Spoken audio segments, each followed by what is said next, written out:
할렐루야. 좋으신 하나님께 영광 감사 찬송 올려드립니다.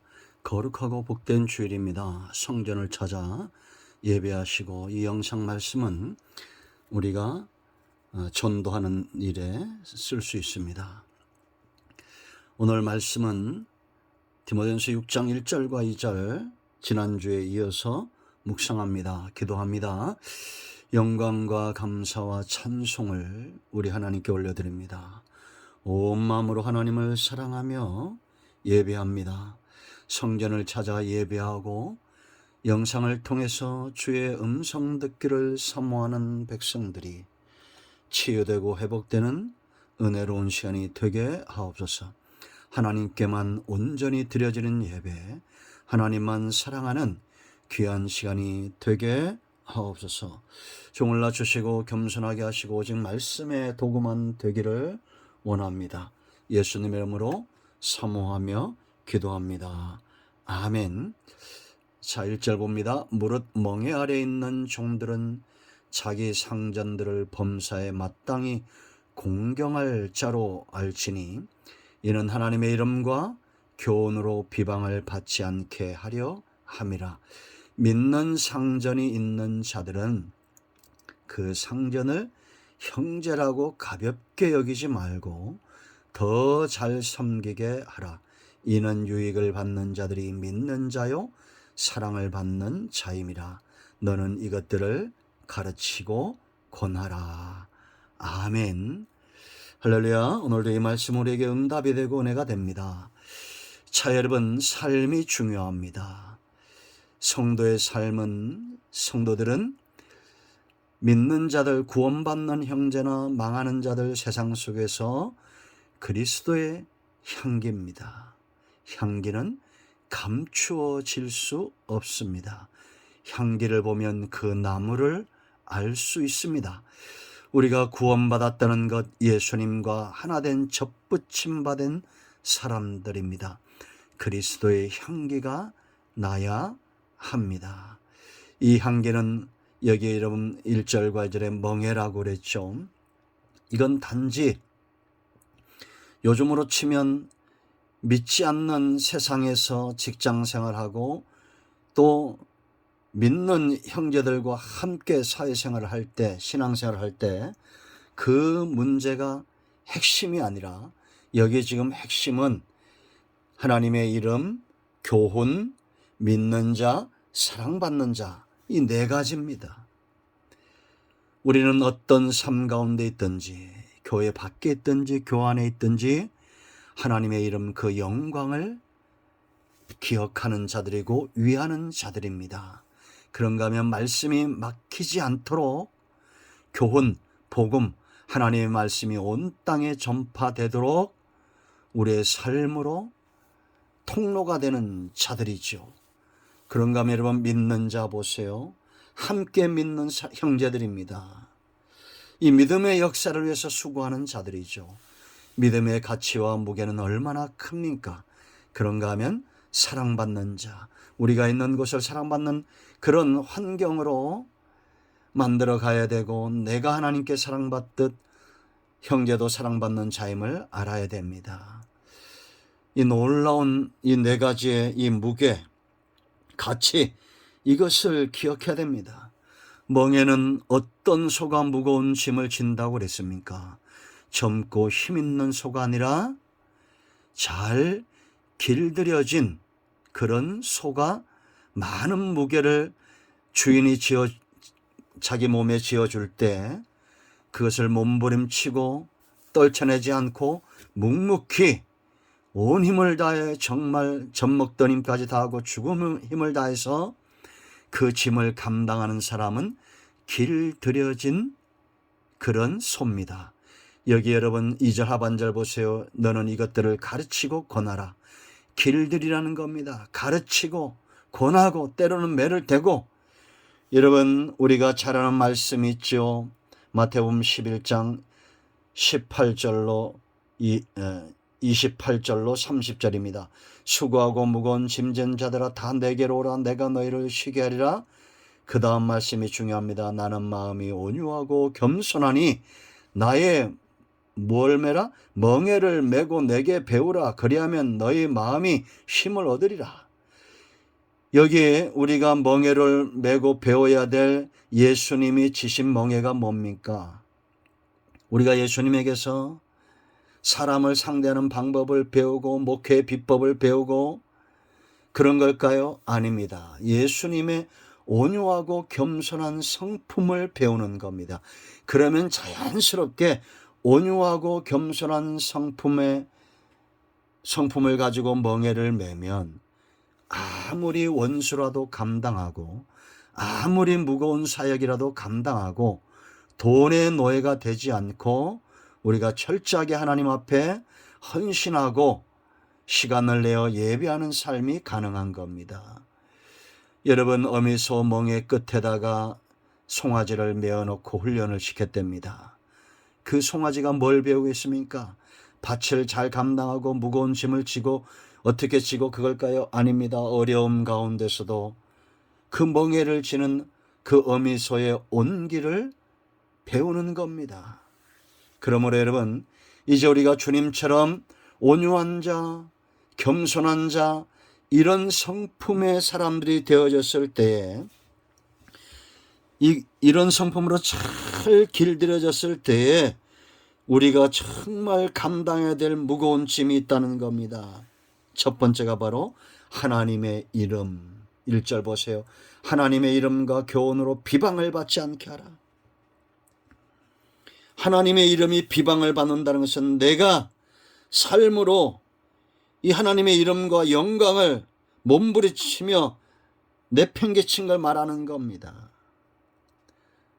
신앙인으로서 성도로서 살아갈 때는 온유하고 겸손하여 참고 인내할 줄 알아야 되는데 성질 나는 대로 성격대로 그렇게 행하는 것을 말하는 것입니다. 이름은 영광이죠. 여러분, 아브라함과 이런 요셉과 다윗과 이런 사람들, 다윗 이런 사람들의 삶의 특징이 뭐라고 생각하십니까? 하나님의 이름과 영광을 기억하는 겁니다. 그들이 이를 위해서 수고하고 있다는 겁니다. 여러분, 아브라함을 보세요. 창세기 23장에서 사라가 죽습니다. 그때 아브라함이 해쪽 속 가운데서 일어납니다. 나는 당신들 중에 나그네요 거류하는 자이니 당신들 중에서 내게 매장할 소유주를 주어 내가 나의 죽은 자를 내 앞에서 내어다가 장사하게 하시오. 이 말을 들은 해쪽 속의 아브라함에게 대답하여 이르되 이렇게 말합니다. 놀랍습니다. 내 주여 들으소서. 아브라함을 향해서 주라고 말합니다. 그 다음 말이 더 놀랍습니다. 당신은 우리 가운데 있는 하나님이 세우신 지도자이시니.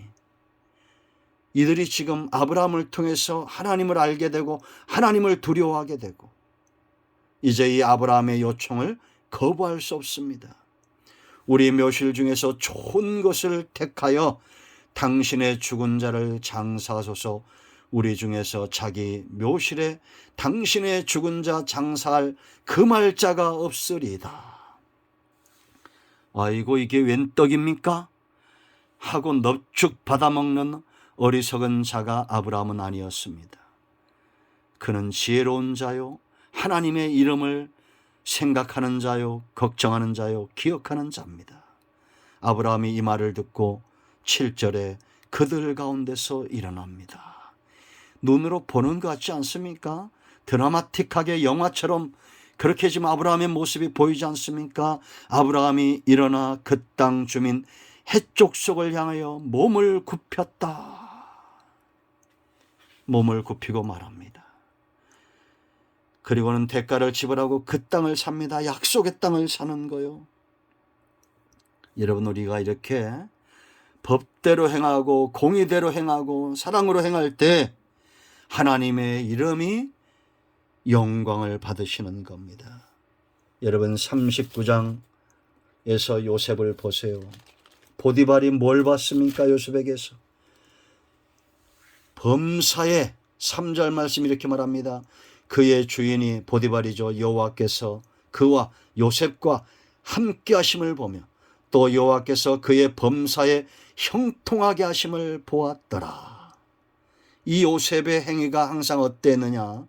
9절 말씀을 보면 내가 어찌 큰 악을 행하여 하나님께 죄를 지으리까? 하나님의 이름을 걱정하는 자였습니다. 우리는 육신의 욕심과 육신의 욕망을 채우기 위해서 하나님의 이름을 헌신짝처럼 버리는 인생들이 되면 안 됩니다. 사무엘상을 보세요. 여러분, 사무엘상 17장에서 다윗의 삶이 어떻게 나타납니까? 26절 말씀을 보면 다윗이 말합니다. 골리앗 앞에서 다윗이 곁에 서 있는 사람들, 지금 이스라엘의 군대죠. 유다의 군대입니다. 말하여 이르되 이 블레셋 사람을 죽여 이스라엘의 치욕을 제거하는 사람에게는 어떠한 대우를 하겠느냐? 할례 받지 않은 블레셋 사람이 누구이기에? 깔보는 겁니다. 골리앗. 살아계시는 하나님의 군대를 모욕하겠느냐?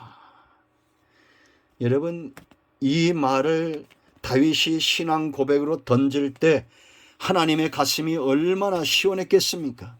46절 말씀 보면 오늘 여호와께서 너를 내 손에 넘기시리니 내가 너를 쳐서 네 목을 베고 블레셋 군대의 시체를 오늘 공중의 새와 땅의 들짐승에게 주어 온 땅으로 이스라엘의 하나님이 계신 줄 알게 하겠고 또 여호와의 구원하심이 칼과 창에 있지 아니함을 이 무리에게 알게 하리라. 전쟁은 여호와께 속한 것인즉 그가 너희를 우리 손에 넘기시리라. 복받기 원하시죠? 다윗처럼 살면 됩니다. 여호와 이름, 여호와의 영광, 이 무게를 감당하는 사람, 멍에 맨 자, 온유하고 겸손한 자입니다. 하나님은 그들을 통해서 영광을 받으실 겁니다. 두 번째, 성도가 감당해야 될, 우리가 온유함으로 겸손함으로 길들여지지 않고는 감당할 수 없는 무게가 있습니다. 성령의 사람이 아니면 감당할 수 없는 무게, 바로 교훈, 복음입니다. 교훈과 복음이 여러분 비방을 받는 시대입니까? 아닙니까?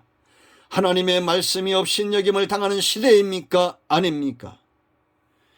이 복음이 세상에 전파되지 않으면 어떤 일들이 일어나겠어요? 다 사망에서 생명으로 옮겨져야 되는데 생명에서 사망의 나락으로 떨어지지 않겠습니까? 요한복음 5장 25절 말씀 보세요. 여러분, 죽은 자들이 하나님의 아들의 음성을 들을 때가 오나니 곧 이때라. 듣는 자는 살아날 것이다 라고 말합니다. 내 주변에 생명이 역사해야지요. 사망이 왕노릇하면 안 되는 겁니다. 우리는 사망의 길을 걷는 자들, 그들을 이끌어내어 생명의 길로 이끌 수 있는 그런 신분과 자격이 하나님으로부터 부여된 자들입니다. 시편 107편 18절로 20절 보세요. 여러분, 말씀을 보내사 위경에서 건지신다는 겁니다. 어려움에 처한 사람, 위경, 사람의 힘으로 감당할 수 없는 그런 일들 가운데 처한 사람이 있다면 여러분들은 말씀의 통로가 되십시오. 말씀을 가지고 그들 가운데 가야 됩니다. 그리고 위경에서 건져내야 됩니다. 이런 마태복음 7장 29절, 예수님의 말씀 선포와 가르침은 그 당시의 종교 지도자들과 달랐습니다. 왜냐? 삶이 달랐기 때문이요. 예수님은 삶과 그 언행이, 말씀하심이 같았던 분입니다. 우리는 직장에 있든 사회생활하든 교회에 있든 어느 곳에 있든지 간에 성도의 삶은 말씀을 전하는 그리스도의 향기가 되어야 됩니다. 우리 입술을 열면 말씀이 나와야지요. 왜 썩은 내가 진동합니까? 악은 모양이라도 버려야 됩니다. 세 번째, 우리가 감당해야 될 무게, 온유한 자, 겸손한 자, 이 멍에를 매지 않고는 감당할 수 없는 무게, 바로 믿음입니다. 믿는 자, 여기 유익을 받는 자가 믿는 자다. 이 유익이 뭐예요? 내가 섬겨서 유익하게 해야 될 형제가 바로 믿는 자라는 겁니다. 여러분, 우리는 두 사람, 세 사람 함께 믿는 자들이 함께 할 때 나타나는 역사를 알지요. 마태복음 18장 20절, 두세 사람이 내 이름으로 모이는 곳에 나도 있다. 여러분, 직장엔 하나님이 없고 여기는 있습니까? 아닙니다. 사회생활하는 곳마다, 우리가 가는 곳마다 하나님이 함께 하시는 겁니다. 믿는 형제를 더 잘 섬겨야 됩니다. 더 귀하게 여겨야 됩니다. 왜냐? 하나님이 우리 사이에 함께 하기 때문이요. 그러니까 사탄은 이를 알고 이간질하는 자, 참수하는 자입니다. 계시록 12장 10절, 사탄은 밤낮 우리의 형제들을 참수하는 자다, 이간질하는 자다, 그렇게 말합니다. 그러므로 여러분, 우리는 누구 앞잡이 노릇하고 있습니까? 일본 앞잡이, 공산당 앞잡이보다 무서운 것은 바로 사탄의 앞잡이입니다. 지금 일본 일제시대가 벌써 지난 지가 언제고 공산당 시절이 지난 지가 한참인데 아직도 이런 것에 노예가 되고 있습니다. 용납하고 용서하고 사랑하고 관용하고 우리가 더 이상 사탄에게 지지 말아야 됩니다. 이 나라가 해야 될 일이 얼마나 크고 이 땅에 예수 믿는 사람들이 얼마나 많은데 아직도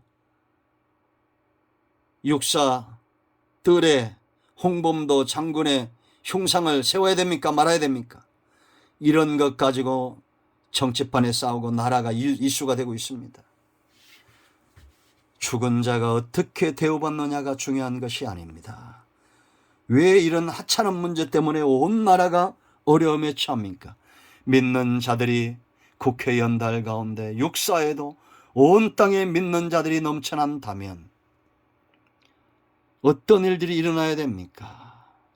믿는 자, 우리 가운데 함께 하시는 하나님의 역사, 이루는 우리 모두가 되어야 될 줄로 믿습니다. 참소와 이간질은 마땅히 사라져야 됩니다.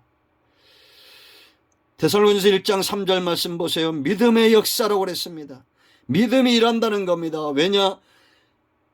믿음은 하나님께 올려지는 제물과 같아요. 하나님은 반드시 믿는 자를 가만히 버려두지 않습니다. 우리가 무엇으로 심든지 그대로 거두게 하시는 분입니다.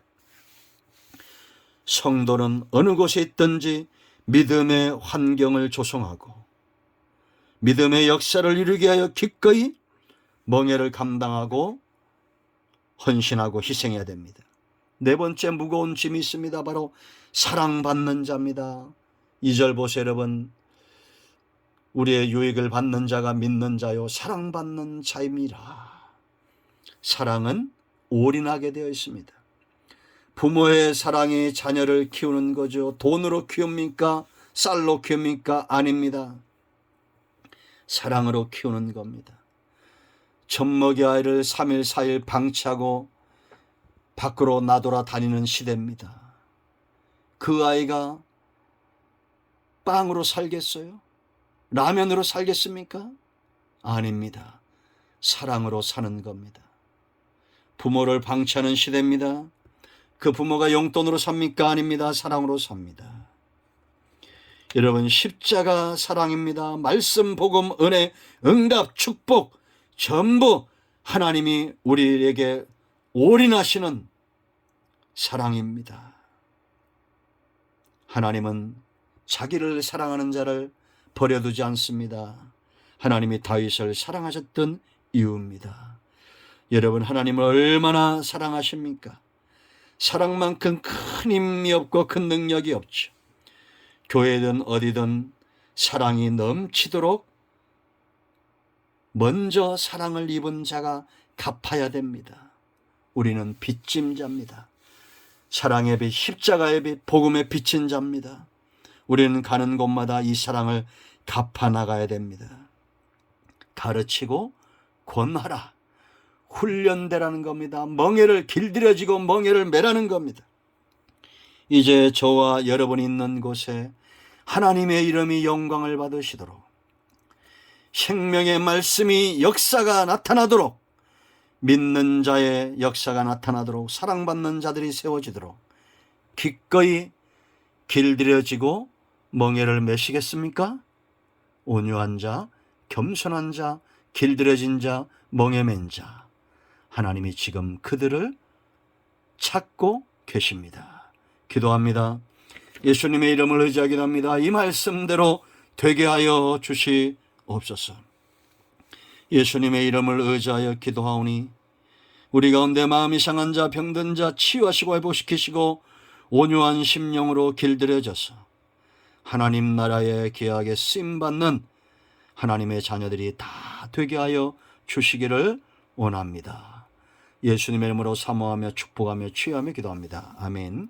이제는 우리 주 예수 그리스도의 크신 은혜와 하나님 아버지 큰 사랑과 성령의 위로 교통 충만 치유 회복하심의 역사가